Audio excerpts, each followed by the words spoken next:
Well, welcome everyone to a webinar today on Jersey genetics for the future. And we're really excited to be talking about Jerseys and what has been happening in the breed and how we at Worldwide Sires, Select Sires, Accelerated Genetics, and Generations are really looking to the future in how we develop genetics.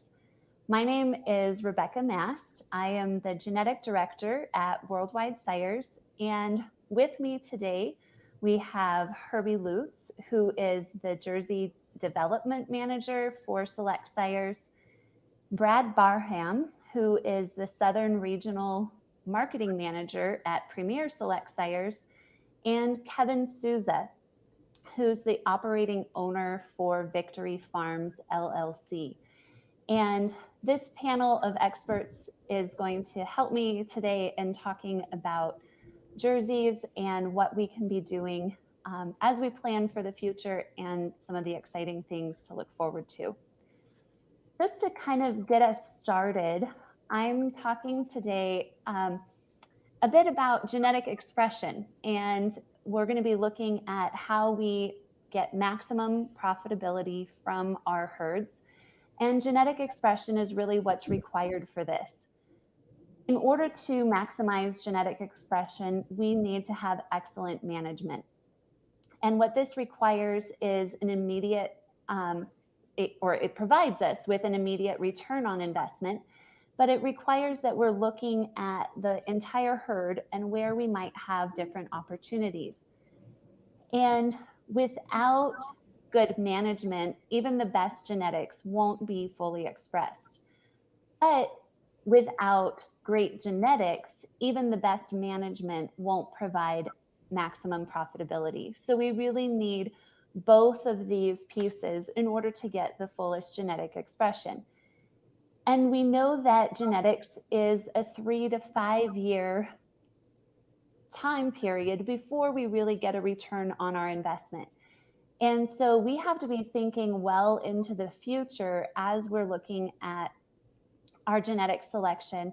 What is it we're going to need for the future? What is it that's going to make our herds more profitable? What are customers demanding? What are our processors demanding? And how can we improve our herds? With this in mind, Select Sires and Worldwide Sires have been looking at the future needs of the industry for quite some time. And our investment in the future is demonstrated by the fact that we have been testing all of the active sires for the Zoetis wellness traits and publishing this information alongside the CDCB health trait evaluation. So all of the bulls that are available in our lineup have both Zoetis wellness trait evaluations and CDCB health traits. And we feel that this is really important and has actually helped us to look ahead into the future by testing with Zoetis, because the wellness traits from Zoetis were available prior to the CDCB health traits.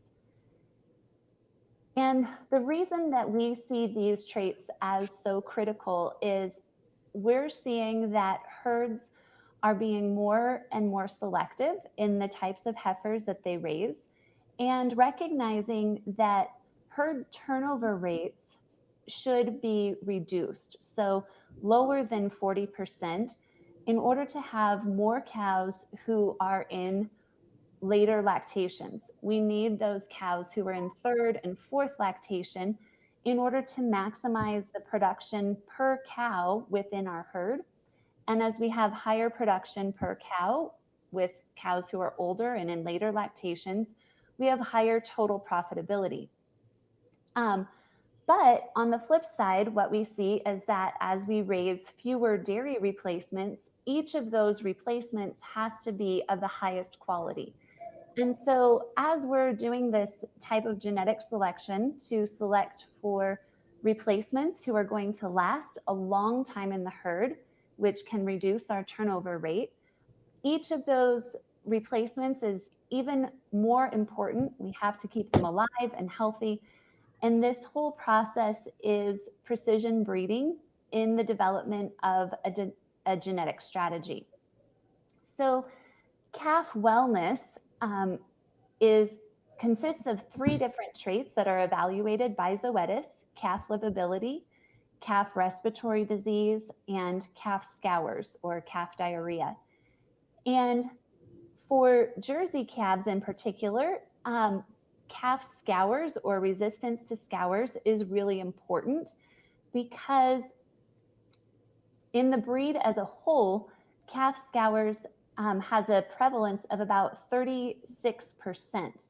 And so if we can have healthier Jersey calves, we can increase the profitability of those calves throughout their entire lifetime, because we know that healthy calves turn into healthier cows and have more total lifetime production. And so as we're looking at raising fewer replacements and being more precise in our genetic strategy, looking at calf wellness is really important. The other piece that we look at more and more is the cow wellness traits. And this is because cow wellness is critical for having those long-lasting cows. Cows that have health problems don't stay in the herd into their 3rd and 4th lactations. They end up getting culled early. And in the Jersey breed, the wellness trait index really looks closely at mastitis resistance because that's one of the areas that's been identified in the Jersey breed as being a challenge. And when we look at cow wellness, there's a lot of different things that are associated with economic losses. If we don't have cows that are resistant to diseases, we lose milk yield over the lactation and over the animal's lifetime. We also have costs that are associated with treating the animals. There's more premature culling. We have to discard milk while the animals are being treated. And this all takes extra labor as well. Also, we see around the world an increased interest in animal welfare, and the consumers are more concerned about how the animals are treated during their lifetime and about the safety of the food that they are consuming. And so if we can select for animals that are more naturally disease resistant, we can improve animal welfare and food safety, which helps the overall consumer perception. So cow wellness is also really important as we continue selecting genetics for our future. What we've been really looking at in a lot of our genetic selection is the Dairy Wellness Profit Index. And this is an index that was developed by Zoetis, and it helps to express the expected lifetime profit of an animal. And so in Dairy Wellness Profit, we see the traits that we're used to seeing, things like production, fertility, functional type, and longevity and milk quality. But we also have included in this index a specific weighting on improving calf wellness traits. So there's a 10% weight on calf wellness dollars and a 15% weighting on the cow wellness traits, which, as we saw, heavily emphasizes mastitis resistance. So by selecting for this in our bull population, we have really been trying to help producers to create the type of meat that is going to have the highest possible lifetime profit. And we've seen from Zoetis a validation study of DWP dollars, and it gives us confidence that this index is actually a good index to use to help us in ranking animals to predict their lifetime profitability. So I'm going to go ahead and start talking with the panel now and ask that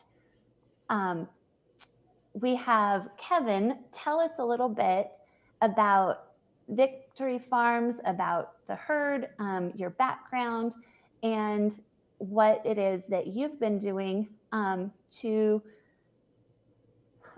keep improving the genetics of your herd over the last few years. Okay, hi, I'm Kevin Souza, the managing partner of Victory Farms.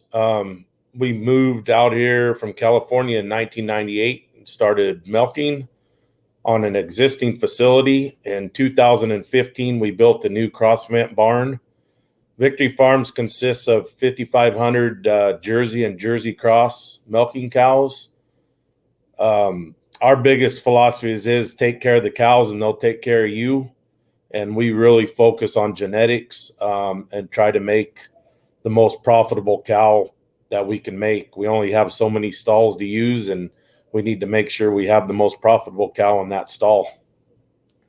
So, Kevin, have you made any changes to your genetic strategy in the last 2 to 3 years? And if you have, what are they? Yeah, we have. We've gotten into the genomic testing and got into some IVF on the higher end animals and really started focusing on DWP dollars. We raise all our own replacements. So it costs a lot of money to put a replacement in the barn. I seen it the other day and I knew it was high, but when I seen the numbers, it was eye opening. So we're trying to focus on calf scours and trying to get those calves through that first 21 days and make sure we got a profitable animal. So Brad is your genetic advisor. And Brad, I'd like to just turn to you and just ask, as a genetic advisor, are you seeing a similar trend in other herds that you work with? And also, what's the biggest change that you've seen in genetic selection for the herds that you work with compared to 5 years ago? Thanks, Rebekah. Yes, I think the trends with the Jersey breed are very similar. We've done a good job breeding to maintain good reproduction, maintain a good component cow. You know, the things that make the Jersey a Jersey. But I mean, with Zoetis's new data studying into the calves and so on, the prevalence of mastitis and prevalence of calf scours, that's definitely a discussion at multiple dairies. It's not just at Victory. At Victory, we are more aggressive probably than most on it, because as we look at Kevin's program, you know, preg rate in the cows is incredible. We don't want to take the foot off of that gas, but at the same time, we're looking to other areas of I'm going to say low-hanging fruit of where do we need to make improvements. And as Kevin, he kind of battles calves in South Dakota. It could be -60, or in June it was 100. So, you know, it's kind of a wide range and multiple times a year that they have stress on calves. So if we can build in genetics, you know, we're attempting to do that as aggressively as we can. Great.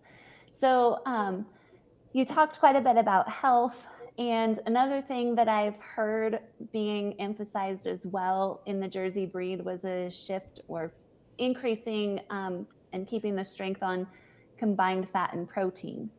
So Herby, as you have been looking and selecting bulls for select sires and worldwide sires for a number of years, the question to you is, was this shift to an emphasis on health and combined fat and protein, and kind of shift away maybe from combined fat and protein toward health, was it something that you anticipated?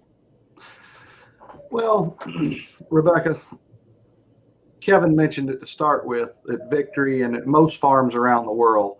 CFD is what they get paid for, and making as many pounds of fat and protein to go out the driveway and not have to haul water around the world makes a big difference in the Jersey being a green type cow. So that's something we've always struggled with because we don't make as much as our counterparts in the Holstein breed. But so we've kept our focus on CFP, but the health traits Jersey breeders around the world have always adapted to new technology quicker than other breeds. So once this information became available, we knew it was something that they see profit in, they can see how it benefits them. So we have been pushing, our sire committee directed us April a year ago to start genomic testing all of our young bulls through Zoetis. So we have that data at the time we make selections and put bulls on hold or decide to bring them in. That data is coming the day after genomics every month, so we can make better decisions instead of just guessing and waiting until they're ready to make semen. So yes, we've been very directed at what we're doing.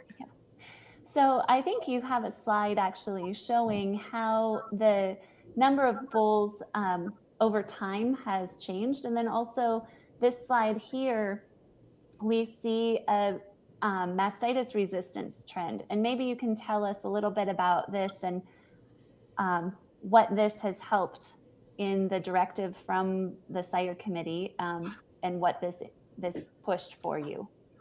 Well, as you can see, we're on a downward trend, and you never like to see that in a population. And mastitis is very costly, and it culls a lot of cows, which is why Zoetis put as much emphasis on their information as DWP has 73% mastitis, because it has so much impact on the dollars and cents of a profitable dairy. So when we saw these, we noticed they were going down. Chuck Sattler, who presents this type of information to our sire committee, our geneticist, we knew we needed to be aggressive, and that's the reason we've made the change.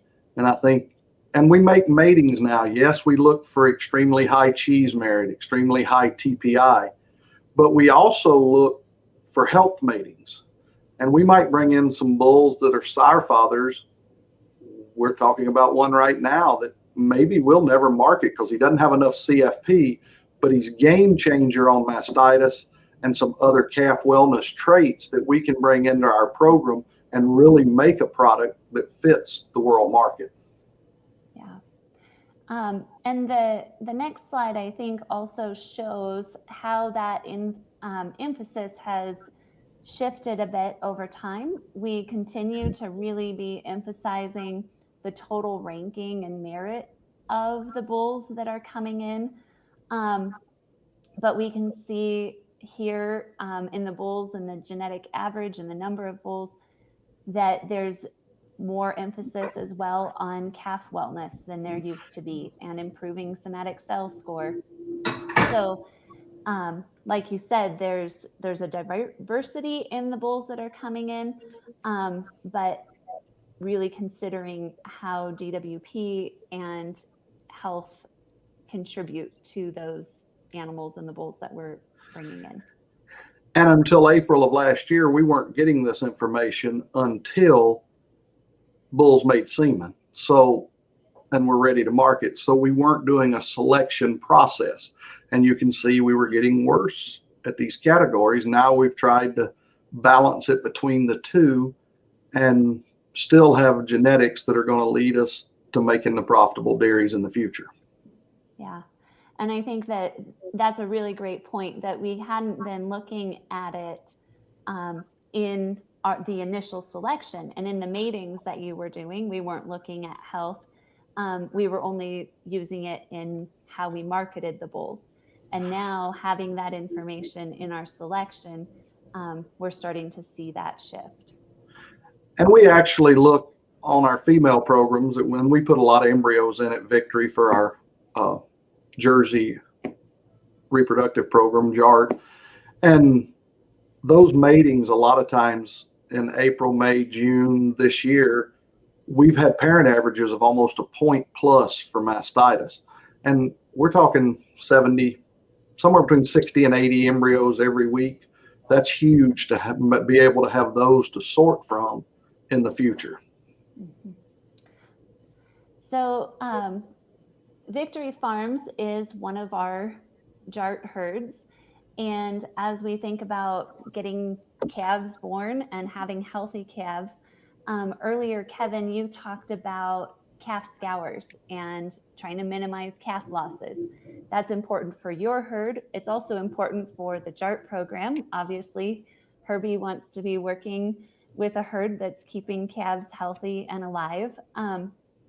But as you look at your Zoetis results, one of the things that you had talked about was the impact on calf wellness and how that correlated with the calf health. And you have some information showing the calf scours and losses. And so maybe you can just tell us a little bit about this slide and what you've seen the differences between your best and worst calves for calf scours.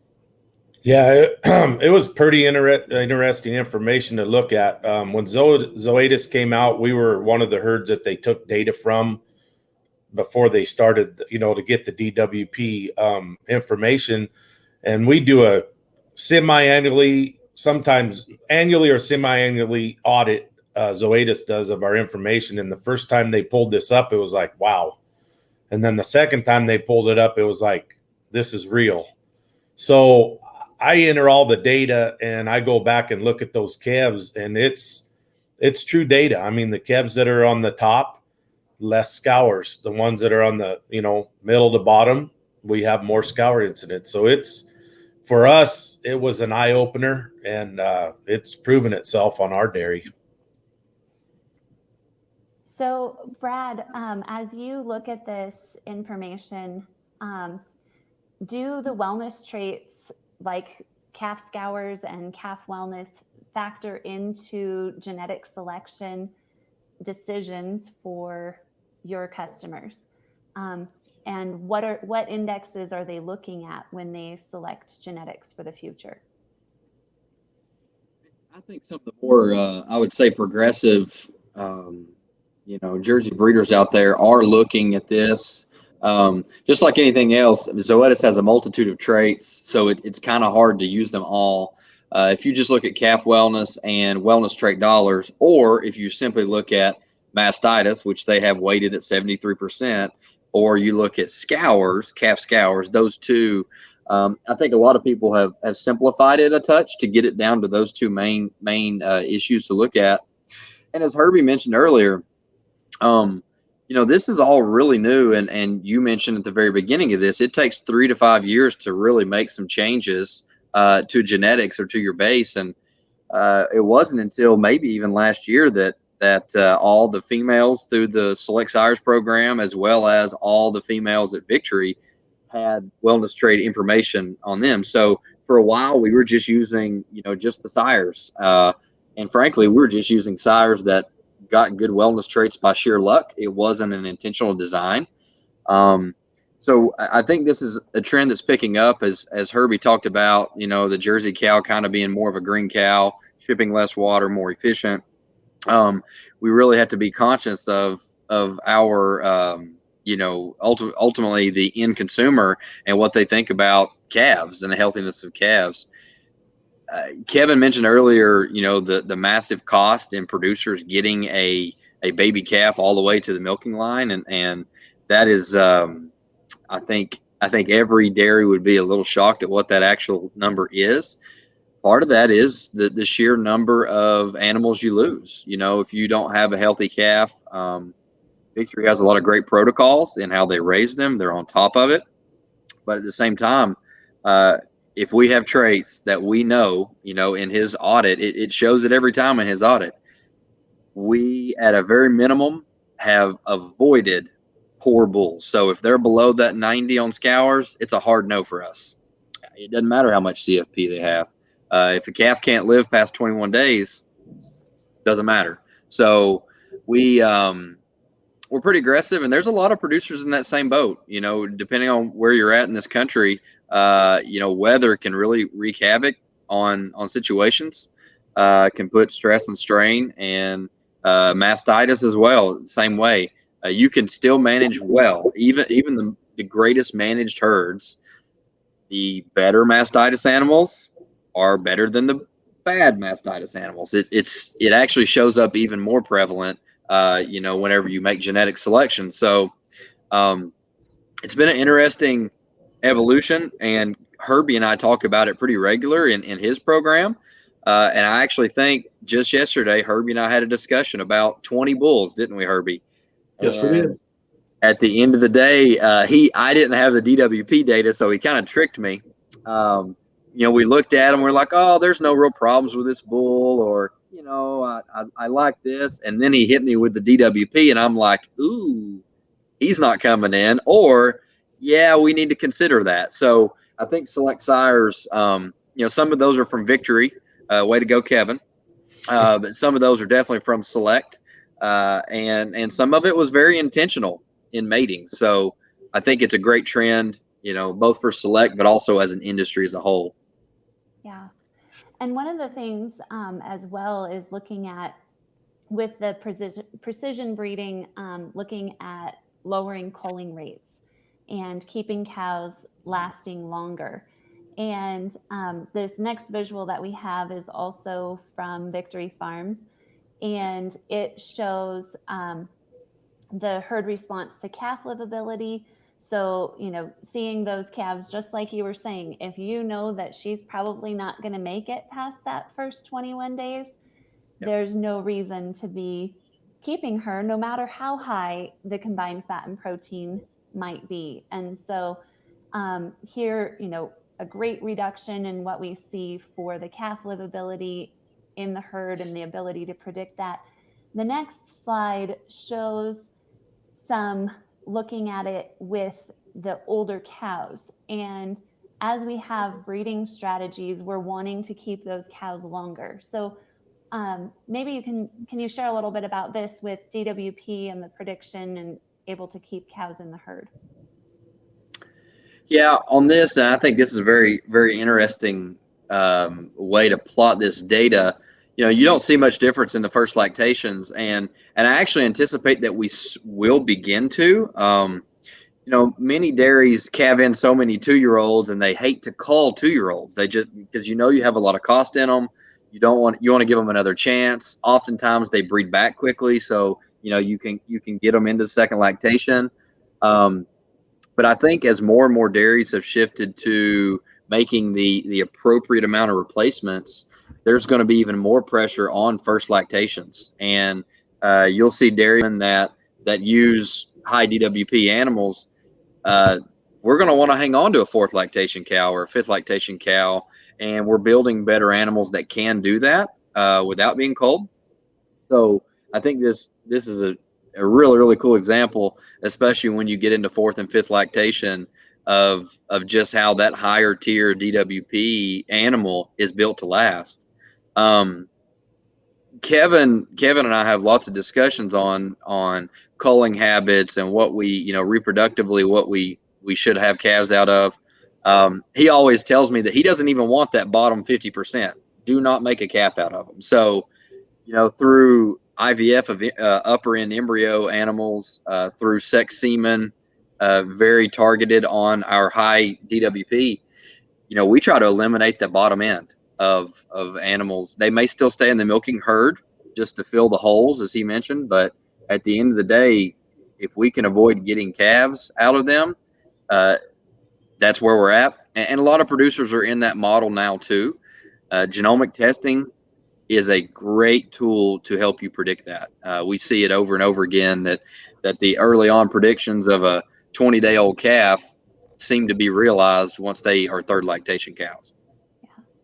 And I think that's one of the changes that we've really seen, especially in the Jersey breed, is the adoption of genomic testing and the amount of improvement that can be made when you're really intensely selecting, not just on the male side, but also on the female side. So like you said, for Victory Farms, not even wanting more heifers out of that bottom group.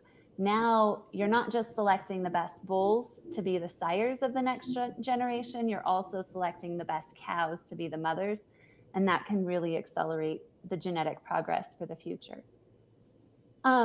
So Herby, I think, all of this is really exciting. I think there's a lot of great opportunities, but with opportunities, there's always challenges. And so can you maybe tell us what are some of the challenges with creating bulls to fit the demand for increased health and wellness? We saw that negative trend for mastitis resistance. You know, everybody wants a bull who does everything, and those aren't always out there. But what are some of the challenges that you're seeing, and how are you adjusting that to make females to fit the program?